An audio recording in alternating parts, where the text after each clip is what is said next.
Hi hall, இன்றைக்கி நம்ம hair oil தான் ப்ரிப்பேர் பண்ண போகிறோம். ஸோ இதுக்கு நான் 1 லிட்டர் செக்கு தேங்காய் எண்ணெய் வாங்கியிருக்கேன்.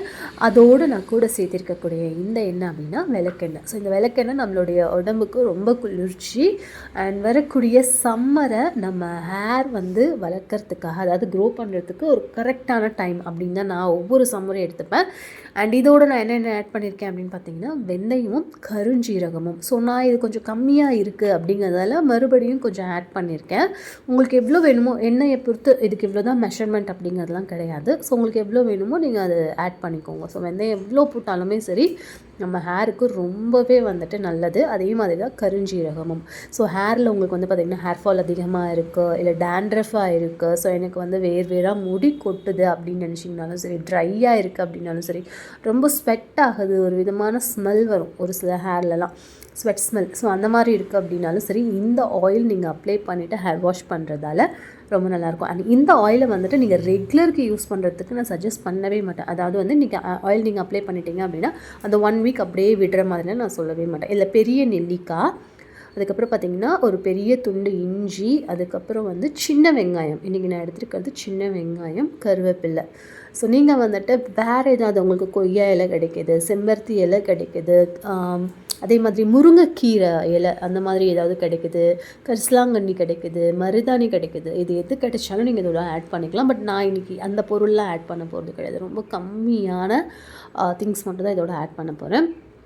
இது கொஞ்சம் கொதிச்சு வரும்போது மீதி பொருள் வந்து ஆட் பண்ணிக்கலாம் அப்படின்ட்டு. ஓகே, நான் இதுக்கு முன்னாடி சொன்ன மாதிரி தான் உங்களுக்கு தலையில் என்ன ப்ராப்ளமாக இருந்தாலும் இந்த ஆயில் உங்களுக்கு நல்ல ஒரு சொல்யூஷனாக இருக்கும். அதே மாதிரி இன்றைக்கி நான் நைட் வச்சிடுறேன், ஸோ 2 நாள் கழிச்சு தான் நான் ஹேர் வாஷ் பண்ண போகிறேன்னா தயவு செஞ்சு அந்த மாதிரி இந்த ஆயிலை நீங்கள் யூஸ் பண்ணாதீங்க. இதில் நம்ம வந்துட்டு சின்ன வெங்காயம் வந்து யூஸ் பண்ணுறதால ரொம்ப குளிர்ச்சி, கூடவே வந்துட்டு நம்ம விளக்கெண்ணையும் யூஸ் பண்ணுறோம் இல்லையா. ஸோ இதில் இருக்கக்கூடிய நிறைய பொருள் வந்து குளிர்ச்சி அப்படிங்கிறதால உங்களுக்கு வந்து சைனஸ் ப்ராப்ளம் இருக்குது. ஏன்னா எனக்கு சைனஸ் ப்ராப்ளம் இருக்குது. அதனால் நான் இந்த ஆயிலை வந்து ஓவர் நைட் யூஸ் பண்ணிவிட்டு அடுத்த நாள் ஹேர் வாஷ் பண்ணிவிடுவேன். அப்படி எனக்கு ரொம்ப ப்ராப்ளமாக இருக்குது அப்படின்னா, கோல்டு ப்ராப்ளமாக இருந்தது அப்படின்னா, நான் குளிக்கிறதுக்கு ஒரு 2 மணி நேரத்துக்கு முன்னாடி ஆயில் அப்ளை பண்ணிவிட்டு ஹேர் வாஷ் பண்ணிவிடுவேன். ஸோ இது நீங்கள் ரெகுலராக உங்களுடைய ஹேரில் இருக்கிற மாதிரி நீங்கள் பார்க்காதீங்க. அதுக்கு இந்த ஆயில் வந்து கரெக்டாக இருக்காது.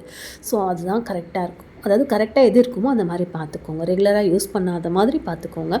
அண்ட் இது யூஸ் பண்ணதுக்கப்புறம் ஏதாவது நீங்கள் ஹேர் பேக் போடணும் அப்படின்னு நினச்சிங்க அப்படின்னா 1 மணி நேரம் கழிச்சு நீங்கள் ஹேர் பேக் போடலாம். நான் இதில் செம்பருத்தி பூ இன்றைக்கி எனக்கு கிடைச்சிது அப்படிங்கிறதால செம்பருத்தி பூ வந்து யூஸ் பண்ணுறேன். ஆவாரம் பட்டை. ஸோ இந்த ஆவாரம் பட்டை அப்படிங்கிறது நாட்டு மருந்து கடைகளில் கிடைக்கும்.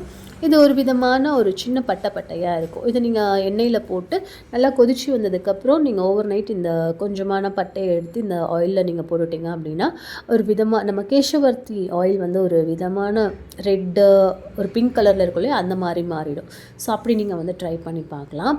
அதுக்கப்புறம் நான் வெட்டிவேர் யூஸ் பண்ணுறேன். வெட்டிவேர் வந்து இது நான் எந்த பாட்டிலில் போட்டு வைக்க போகிறேனோ அதே பாட்டிலில் வெட்டிவேரை போட்டு வைக்கிறதால இன்னமும் குளிர்ச்சியாக இருக்கும். ஸோ இது கம்ப்ளீட் நான் வந்துட்டு வரக்கூடிய சம்மருக்காக ப்ரிப்பேர் பண்ணி வச்சுருக்கேன். இப்போ நான் வந்து ஹேர் கட் பண்ணியிருக்கேன் அப்படிங்கிறதால எனக்கு இந்த சம்மரில் ஹேர் க்ரோ பண்ணுறதுக்கு மட்டும் இல்லாமல் எனக்கு வந்து ஸ்பிட்டன்ஸ் இருந்தாலும் சரி, டேண்ட்ரஃப் இருந்தாலும் சரி, கொஞ்சம் இப்போ நான் வந்து விரதத்தில் இருக்கிறதால தலைமுடி அதிகமாகவே கொட்டும். நிறைய ப்ரோட்டீன்ஸு தேவையான ஹேருக்கு தேவையான இந்த இரும்பு சத்து எதுவுமே நான் எடுத்துக்கிறது இல்லை அப்படிங்கிறதால எனக்கு கொட்டும். அதனால் வந்து நான் இந்த ஆயிலை கொஞ்சம் ப்ரிப்பேர் பண்ணிக்கலாம் அப்படிங்கிறதும் பண்ணியிருக்கேன். ஸோ எனக்கு அந்த பாத்திரம் கொஞ்சம் பொங்கி வெளியில் வந்துடும் அப்படிங்கிறதால கொஞ்சம் பெரிய பாத்திரமாக எடுத்து ஷிஃப்ட் பண்ணிட்டேன். ஸோ நீங்கள் யூஸ் பண்ணும்போதே இரும்பு சட்டி இருந்தது அப்படின்னா ரொம்ப சந்தோஷம். இல்லை அப்படின்னு நினச்சிங்கன்னா ஸோ பெரிய பாத்திரமாக எடுத்துக்கோங்க. ஸோ இது வந்து கொஞ்சம் நேரம் அதில் இருக்கக்கூடிய அந்த தண்ணி எல்லாம் இருக்கும் இல்லையா, நம்ம ஆட் பண்ணியிருக்கக்கூடிய திங்ஸில் இருக்கக்கூடிய தண்ணி எல்லாம் சுண்டி வந்ததுக்கப்புறம் தெளிவாகும், அந்த ஆயில் வந்து தெளிவாகும். அது வரைக்கும் நம்ம வந்து இந்த நுரை வர மாதிரி இருக்கிறதால அப்பப்போ இதை கிளறி விட்டுட்டு நம்ம பார்த்துக்கலாம். கிட்டத்தட்ட ஒரு 1/2 hour ஆகும்னு வச்சுக்கோங்களேன். எண்ணெயெல்லாம் சுண்டிடுமான்னு கேட்டால் அப்படி இருக்காது. நீங்கள் மீடியம் ஃப்ளேமில் வச்சுட்டு இதை நீங்கள் ப்ரிப்பேர் பண்ணலாம். ஸோ இந்த எண்ணெயை தான் நான் இப்போ யூஸ் பண்ணிகிட்ருக்கேன். அண்ட் இந்த எண்ணெயோடு நான் வந்து விட்டமின் இ ஆயிலும் ஒரு 6-7 யூஸ் பண்ணியிருக்கேன், இதோட ஆட் பண்ணிப்பேன். அது வந்து இன்னும் கொஞ்சம் நல்லா இருக்கும். அண்டு நான் வந்து இதில் விளக்கெண்ணெய் யூஸ் பண்ணியிருக்கிறதால அது அப்படியே எடுத்து அப்ளை பண்ணேன்னா ரொம்ப திக்காக இருக்கும். அதனால் வந்து முடி ஃபுல்லாகவே எனக்கு ஹேர் வாஷ் பண்ணாலும் ஏதோ பிசுப்பாக இருக்கிற மாதிரி இருக்கும். ஸோ நான் என்ன பண்ணுவேன்னா டபுள் பாயிண்ட் மெத்தடில் வந்துட்டு அது கீழே வந்து வெந்நீர் வச்சு நல்லா கொதிக்க வச்ச வெந்நீர் வச்சுட்டு அதுக்கு மேலே சின்ன கப்பில் இந்த எண்ணெயை ஊற்றி கொஞ்சம் நேரம் விட்டுட்டேன் அப்படின்னா கொஞ்சம் அது வார்ம் ஆகிடும். அதுக்குள்ளே நான் வந்து தலையில் இருக்கக்கூடிய சிக்கல்லாம் எடுத்துட்டேன் அப்படின்னா நீங்கள் அப்ளை பண்ணுறதுக்கு ரெடியாக இருக்கும். ஸோ அந்த மாதிரி மெத்தடில் ட்ரை பண்ணி பாருங்கள். நீங்கள் ஹீட் பண்ணாமல் ஆயில் அப்ளை பண்ணுறதுக்கும் ஹீட் பண்ணி ஆயில் அப்ளை பண்ணுறதுக்கும் நிறைய டிஃப்ரென்ஸ் இருக்கும். அதையும் ட்ரை பண்ணுங்கள். பெரிய பல் இருக்கக்கூடிய சீப்பில் உங்களுடைய தலை பாரி பழகுங்க. நிறைய முடி கொட்டாது. அண்ட் ஈரமாக இருக்கும்போது கண்டிப்பாக சீப்பு வந்துட்டு தலையில் வைக்காதீங்க. டவல் அப்படிங்கிறது ஈரமாக இருக்கும் போதே தட்டுறது அந்த மாதிரிலாம் பண்ணாதீங்க. உங்கள்கிட்ட ஏதாவது யூஸ் பண்ணாதது இல்லை யூஸ் பண்ணுற ரொம்ப சாஃப்டாக இருக்கக்கூடிய டிஷர்ட் இருக்குது அப்படின்னா டிஷர்ட்டில் வந்து உங்களோட ஹேரை வந்து கட்டுங்க. அதே மாதிரி தலைக்காகவே வந்துட்டு ஒரு டவல் இருக்கும். ஸோ மைக்ரோ டவல் அப்படின்னு நினைக்கிறேன். ஸோ அந்த மாதிரி டவல்ஸ்லாம் இருந்ததுன்னா யூஸ் பண்ணுங்கள். அது ரொம்ப நல்லாயிருக்கும். இப்போ எனக்கு ஆயில் வந்து ரெடி ஆகிடுச்சு. ஓவர் நைட் நான் அப்படியே இதே பாத்திரத்தில் விட்டுட்டு நைட் மட்டும் நான் வந்து ஆவாரம் பட்டை அப்படின்னு நினைக்கிறேன். அது கரெக்டாக தான் நினைக்கிறேன். ஸோ ஆவாரம் பூ ஆவாரம் இலை இருந்தால் கூட நீங்கள் போட்டுக்கோங்க. இந்த பட்டை பேர் கரெக்டாக சொல்கிறேன்னான்னு எனக்கு தெரியலை. அப்படி மாறி இருந்தது அப்படின்னா கமெண்ட்டில் நான் உங்களுக்கு சொல்கிறேன். ஸோ இந்த மாதிரி ஆயில் நீங்களே யூஸ் பண்ணுங்கள். ஒரு பாட்டில் நீங்கள் ப்ரிப்பேர் பண்ணுறதுக்கே ரொம்ப கம்மியான செலவு தான் ஆகும். நீங்கள் இதை யூஸ் பண்ணலாம். 3 months ஆர் 4 months வரைக்கும் யூஸ் பண்ணலாம். வீக்லி ட்வைஸ் தான் நீங்கள் ஹேர் வாஷ் பண்ண போகிறீங்க அப்படின்னா கண்டிப்பாக இது உங்களுக்கு வந்துட்டு 4-5 மாதத்துக்கு வரும். ஸோ எனக்கு எவ்வளோ மாதம் வருது அப்படின்னு பார்க்கலாம். நான் இப்போ 1 monthக்கு யூஸ் பண்ணேன். எனக்கு இப்போ குட்டி குட்டியான பேபி ஹேர்ஸ் வந்துட்டு வரதை என்னால் விசிபிளாக பார்க்க முடியும். இது மட்டும் இல்லாமல் நான் வந்து கூட வந்து ஹேர் பேக்லாம் யூஸ் பண்ணுவேன். நைட் ஆயில் அப்ளை பண்ணிவிடுவேன். அடுத்த நாள் ஹேர் பேக் யூஸ் பண்ணுவேன். நிறைய ஹேர் பேக் வந்து சேஞ்ச் பண்ணிகிட்டே இருப்பேன். ஸோ இந்த ஆவாரம் பட்டை அந்த கரெக்டாக தான் சொல்கிறேன். அதில் இந்த ஆயில் வந்து இப்போ பார்த்திங்கன்னா ஒரு ரெட் கலரில் மாறிடுச்சு இல்லையா?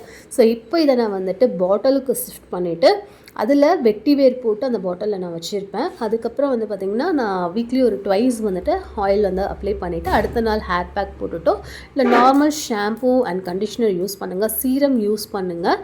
உங்களோட ஹேர் ரொம்பவே நல்லாயிருக்கும். இந்த சம்மரை கண்டிப்பாக நம்ம வந்துட்டு முடி வளர்க்குறதுக்கான ஒரு கரெக்டான டைம் அப்படின்னு ஒவ்வொரு டைம் நான் அப்படி தான் வந்து பார்ப்பேன். ஏன்னா எனக்கு அப்போ வந்துட்டு வெயில் நல்லா இருக்கிறதால சைனஸ் ப்ராப்ளம் கொஞ்சம் கம்மியாக இருக்கும். என்ன ஹேர் பேக் போட்டாலும் நிறைய சைடு எஃபெக்ட் ஆகாது எனக்கு. ஸோ ரொம்ப கோல்ட் ஆகாது. ரொம்ப வந்து பார்த்திங்க அப்படின்னா ரன்னிங் நோஸ் அந்த மாதிரியான ப்ராப்ளம் வந்து இந்த சம்மரில் இருக்காது அப்படிங்கிறதால. ஸோ இந்த மாதிரி சின்ன பாட்டில்லையும் நீங்கள் வந்துட்டு யூஸ் பண்ணிக்கலாம். ஸோ அப்படி யூஸ் பண்ணும்போது இன்னும் உங்களுக்கு பெனிஃபிட்டாக இருக்கும். ஸோ அடுத்ததாக வந்து பார்க்குற வீடியோவில் வந்து நான் ஆயில் அப்ளை பண்ணுறது தான். ஸோ என்னோடய ஹேர் வந்து இப்போ நான் கட் பண்ணியிருக்கேன் திருப்பதிக்காக. கட் பண்ணிவிட்டு நல்ல பெரிய பல்லில் வந்து நான் தலை சீவிட்டு இந்த ஆயிலை நான் வந்து டைரெக்டாக அப்ளை பண்ணிகிட்ருக்கேன். ஏன்னா அப்போ தான் நம்ம வந்து ஷிஃப்ட் பண்ணோம் இல்லையா, அதுக்காக. பட் அடுத்தடுத்த டைம் வந்து நான் இப்படி யூஸ் பண்ணல. நான் ஒரு டபுள் பாயில் மெத்தடில் யூஸ் பண்ணிவிட்டு அதுக்கப்புறம் நிறைய முடி கொட்டுது. ஸோ நம்ம ஹேர் வாஷ் பண்ணும்போதும் அப்படியே கொத்தாக முடி வருது. அதே மாதிரி லப்பர் பேண்டில் முடி வருது. கூடவே வந்து பார்த்திங்கன்னா நான் ஹேரில் கை வச்சேன் அப்படின்னாவே எனக்கு நிறைய முடி கொட்டுது. ஸோ இதற்கான காரணம் என்ன அப்படின்னு கேட்டிங்கன்னா என்னோடய ஃபுட்டு தான். ஸோ ஃபுட்டில் வந்துட்டு நான் ஃபாஸ்டிங் இருக்கிறதால ரொம்ப கம்மியாக எடுத்துக்கிறேன். அதனால தான் எனக்கு தேவையான சத்தெல்லாம் கிடைக்கல. ஸோ நெக்ஸ்ட்டு இன்ட்ரெஸ்டிங்கான வீடியோவில் பார்க்கலாம். பாய்.